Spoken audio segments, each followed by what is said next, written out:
रुक्मणी जी, आप कुछ कमजोर सी दिखाई पड़ रही है। क्या समय से फल और दूध लेना बंद कर दिया है? छत पर कपड़े पसार कर लौटती हुई रुक्मणी जी को हांफते हुए देखकर किशोर जी ने पूछा। नहीं, ले तो रही हूँ, अब तो उम्र हो गई है हमारी, अब ये सारी तकलीफें तो लगी ही रहेंगी। रुक्मणी जी ने हल्का मुस्कुराते हुए कहा, मगर दिल में एक दर्द सा उठ गया। अब वह किशोर जी को क्या बताती कि इधर कुछ दिनों से उन्हें फल और दूध नहीं दिया जा रहा है। कभी दूध की खीर बन जाती थी तो कभी कस्टर्ड। रात को पीने के लिए दूध बच ही नहीं रहा था। एक हफ्ते का फल भी 3 से 4 दिनों में ही खत्म हो जा रहा था। किशोर जी और रुक्मणी जी दोनों ही शुगर के मरीज हैं।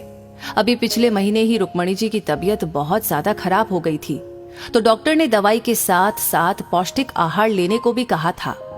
इस कारण घर में दूध और फल ज्यादा लाने को कहा गया था। किशोर जी और रुक्मणी जी के 2 बेटे थे और दोनों की शादी हो चुकी थी। रिटायरमेंट लेते ही किशोर जी ने अपने दोनों बेटों का बंटवारा कर दिया था। ऊपर का हिस्सा 2 भागों में बांटा था, तो उन्होंने अपने दोनों बेटों को एक एक भाग दे दिया था और नीचे के हिस्से में वो खुद ही अपनी पत्नी के साथ रह रहे थे। लेकिन खाना खाने और बनाने के लिए दोनों बहुओं को नीचे सास ससुर के ही हिस्से में आना पड़ता था। खाना बनाने की जिम्मेदारी दोनों बहुओं ने बांट कर रखी थी। सुबह का खाना बड़ी बहू तो रात का खाना छोटी बहू बनाती थी। इसी तरह घर का राशन भी बारी बारी से दोनों बेटे ही भरते थे। रिटायरमेंट से पहले ज्यादातर बाहर के काम किशोर जी ही किया करते थे और रसोई घर में रुक्मणी जी की ही चलती थी। लेकिन किशोर जी ने अपने रिटायरमेंट के साथ साथ रुक्मणी जी को भी रसोई घर से रिटायरमेंट दिलवा ही दी थी। एक दिन रुक्मणी जी की तबीयत ज्यादा खराब हो गई तो किशोर जी ने कहा कि वो रात का दूध हल्दी डालकर बना लाते हैं। रसोई घर में देखा तो वहां दूध खत्म हो चुका था। उन्हें एक बार को तो बहुत गुस्सा आया कि इतना सारा दूध आखिर खत्म कैसे हो गया। फ्रिज खोलकर देखा तो फ्रिज में भी 2-4 फल ही बचे थे, जबकि अभी हफ्ते के पूरे 4 दिन बाकी थे। वापस आकर रुक्मणी जी को बोला, दूध तो खत्म हो गया है, आप ये फल खा लीजिए। अगली सुबह जब बड़ी बहू खाना बनाने के लिए आई तो किशोर जी ने उससे पूछा कि कल रात को दूध खत्म हो गया था, अगर दूध कम पड़ रहा हो तो मैं और मंगवा लूं। बड़ी बहू घबरा गई और बोलने लगी, उसका काम तो सुबह ही खत्म हो जाता है, इसलिए उसे नहीं पता। छोटी बहू से पूछने पर उसने भी कुछ ऐसा ही उत्तर दिया। शाम को किशोर जी को सोच मग्न देखकर रुक्मणी जी ने कारण पूछा तो उल्टा किशोर जी पूछ बैठे, आप बताइए, घर में कुछ ऐसा तो नहीं हो रहा जो मैं नहीं जानता, आपको मेरी कसम। रुक्मणी जी मना करने वाली थी, मगर कसम की बात सुनकर खामोश हो गई। मन में कुछ दिनों पहले की घटना जीवंत हो उठी। बहुओं की कही बातें कानों में गूंजने लगी। अरे, इन बुड्ढे बुड्ढी को खाने पीने के अलावा कुछ सूझता ही नहीं है, बंटवारा करके भी इन लोगों के हिसाब से ही चलो। बड़ी बहू ने तलखी से कहा, अरे राशन मुफ्त का तो आता नहीं, मगर इन्हें तो बस हमेशा 56 भोग की पड़ी रहती है। कभी पकौड़े की फरमाइश तो कभी नमकीन की। शुगर के मरीज तो कितना कम और नपा तुला खाते हैं, मगर इन्हें देखो, दूध और फल तो चाहिए ही। बुड्ढे ने तो बुढ़िया को भी कोई काम करने से मना कर रखा है। बस सारा दिन रसोई घर में हम खपे और वो आराम से बैठे हुक्म चलाए। छोटी बहू भी कहाँ पीछे रहने वाली थी। ये सब सुनकर रुक्मणी जी की आंखों में आंसू आ गए थे। कारण सिर्फ ये नहीं था कि बहुएं असम्मानजनक भाषा का प्रयोग कर रही थी, बल्कि ये था कि बजाय उन्हें समझाने के, दोनों बेटे वहीं बैठे चुपचाप उनकी बातें सुन रहे थे। अब कसम देने के बाद मन में उपाहपोह की स्थिति थी कि किशोर जी को बताए या ना बताए। बताइए रुक्मणी जी, क्या बात है, कहाँ खो गई आप? कुछ भी तो नहीं, आप यूं ही परेशान हो रहे हैं। माँ आखिर माँ ही होती है, बच्चों की गलतियों पर पर्दा डालने वाली। यही रुक्मणी जी ने भी किया। लेकिन वो कहते हैं ना कि सच को कितना भी छुपाने की कोशिश करो, वो एक ना एक दिन बाहर जरूर आता है। और ऐसा ही हुआ। एक दिन किशोर जी कटहल ले आए और बहू को देते हुए कहा कि इसकी सब्जी खाए काफी दिन हो गए हैं, तो आज यही बना लो। सैर से वापस आ रहा था तो बगल के शर्मा ने दिया है। बहू ने अनमने मन से कटहल ले लिया। अरे जीजी, ये कटहल कहाँ से ले आई? छोटी बहू ने पूछा। और कहाँ से, आज बुड्ढे को कटहल की सब्जी खाने का शौक चढ़ा है तो ले आए। अब इसे बनाने में मेहनत तो हमें करनी ही पड़ेगी।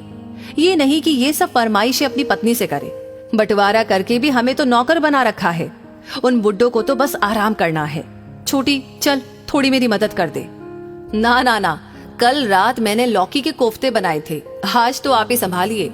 ये कहकर छोटी बहू जैसे ही जाने के लिए मुड़ी तो सामने किशोर जी को देखकर ठिठक कर रुक गई। किशोर जी का चेहरा गुस्से से तमतमा रहा था। उनकी आंखें लाल हो रही थी। बैठक में जाकर आवाज देकर उन्होंने अपने बेटों और साथ में बहू को भी बुलाया। आज तक मैंने जिंदगी में बहुत बड़े बड़े फैसले लिए हैं, लेकिन कभी भी मैं अपने किए हुए फैसलों पर पछताया नहीं हूं। मगर आज मुझे ऐसा लग रहा है कि अपने घर को जोड़ने की कोशिश करके मैंने बहुत बड़ी गलती कर ली और मेरा आंशिक बंटवारे का फैसला गलत था। मैंने सोचा था कि बच्चों को अलग अलग कर दूं तो उनका अपना पर्सनल स्पेस बचा रहेगा, लेकिन साथ में अगर पूरा परिवार एक साथ खाना बनाए और खाए तो रिश्तों में मिठास बनी रहेगी। इस कारण ही मैंने रसोई घर का बंटवारा नहीं किया था, क्योंकि रिश्ते तो रसोई घर में ही पकते हैं। लेकिन मेरा ये सोचना बिल्कुल ही गलत था। आज दोनों बहुओं की बातों को सुनकर मुझे मेरी गलती का एहसास हो रहा है। इधर रुक्मणी जी ने किशोर जी को शांत करने की कोशिश की और कहा कि जाने दीजिए, घर में छोटी मोटी बातें तो होती ही रहती है। नहीं रुक्मणी जी, शायद आपको इन सब बातों का पहले से पता था और आप उस पर पर्दा डाल रही थी, लेकिन मैं अब ऐसा नहीं होने दूंगा। अभी भी मैं इतना सक्षम हूँ कि अपना और अपनी पत्नी का अच्छे तरीके से ख्याल रख सकता हूँ। ऐसा क्या हो गया बाबूजी जो आप इतना गुस्सा हो रहे हैं? बेटों ने पूछा। ये तो तुम बाद में अपनी बीवियों से पूछ लेना कि हमें किन किन नामों से संबोधित किया जाता है। पहले तुम लोग मेरी बात सुनो। आज मैं अपनी गलती सुधार रहा हूँ और रसोई घर का बंटवारा भी कर रहा हूँ। आज से तुम दोनों अपना अपना रसोई अपने अपने घर के हिस्से में ही बनाना और हमारी चिंता करना छोड़ दो। मैं अभी इतना भी बूढ़ा नहीं हुआ कि अपनी बीमार पत्नी की सेवा ना कर सकूं, और मेरा पेंशन हमारे खर्चे के लिए काफी होगा। मैंने सोचा था कि हम सब एक साथ रहेंगे, लेकिन शायद तुम लोगों को अपने माँ बाप की छोटी छोटी खुशियां भी भारी लगने लगी है। आज मुझे पता चल रहा है कि तुम्हारी माँ को मैं जब भी पूछता था कि फल और दूध लिया कि नहीं, तो वो टाल क्यों जाती थी। जिस माँ ने जिंदगी भर तुम लोगों की फरमाइशें और जिद को पूरा किया है, आज इस वक्त तुम लोगों के पास उनके लिए दूध और फल के भी पैसे नहीं है। अगर ऐसी बात थी तो मुझसे कहा होता, मैं खरीद कर ला देता। उनकी बातों को दोनों बहुएं सर झुकाए सुन रही थी। आखिर गलती तो उन्हीं की थी और उनकी इस गलती में साथ दिया किशोर जी के बेटों ने। किशोर जी रुक्मणी जी को लेकर अपने कमरे में चले गए। अपनी जीवन संगिनी के आंखों में आंसू देखकर किशोर जी ने कहा, आप रोती क्यों है? मैं हूं ना, मैं अभी बूढ़ा नहीं हुआ हूं। तो दोस्तों, इस कहानी को सुनकर आपकी क्या राय है? आप क्या कहना चाहते हैं? आपने क्या महसूस किया? आपके दिल से क्या आ रहा है? प्लीज कमेंट बॉक्स में लिख करके हमें जरूर बताएं। और अगर आपको ये वीडियो अच्छा लगा हो तो इसे लाइक आपने कर दिया है तो शेयर करना बिल्कुल ना भूले, क्योंकि आपका हर एक लाइक, हर एक कमेंट हमें मोटिवेट करता है, इंस्पायर करता है ऐसी ही कहानियां आप तक पहुंचाने के लिए। तो ये सिलसिला बिल्कुल भी रुकना नहीं चाहिए। साथ ही हमारी हर वीडियो को सबसे पहले पाने के लिए हमारे पेज को फॉलो करना न भूले। धन्यवाद।